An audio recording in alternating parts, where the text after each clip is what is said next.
Hello guys, তো তোমরা কেমন আছো? আমি খুব ভালো আছি। মোনালিসা বৈদ্য ইউটিউব চ্যানেলে তোমাদের সবাইকে স্বাগত। তো চলো আজ আমি চালাবো বাইক। আর দেখো, বাইক চালাতে চালাতে আমার মাথায় দুটো সিং গজিয়েছে। তারপর মনে হলো এই কাজটা আমার দ্বারাই নয়, তাই আমি চলে গেলাম আমার নিজের কাজে। তো দেখো আমার কাজটা কি। তো আমার কাজ করার জন্য আমি চলে এলাম ছাদে। আর তারপর দেখি না এখানে অনেক জনগণ। আরে বাবা, এরা কোথা থেকে এলো? আরে না না, অবাক হওয়ার কিছু নেই, এরা হলো আমার স্টুডেন্ট, এরা নাচ করতে এসেছে। তো চলো নাচটা একটু দেখে নাও।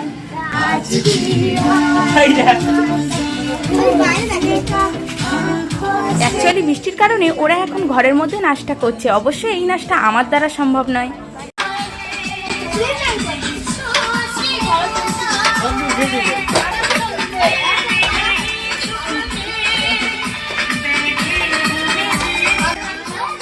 ওদের নাচের এত ইচ্ছা দেখে আমি তো জাস্ট অবাক হয়ে গেছি যে বৃষ্টিকেও ওরা দমিয়ে দিচ্ছে। আরে ভাই, কিয়া বাত, এই না হলে আমার স্টুডেন্ট। দারুণ দারুণ। তোমরা অবশ্যই কমেন্ট করে জানাবে কেমন হয়েছে নাচটা। চলো টাটা, আজকে ভিডিও এই পর্যন্ত।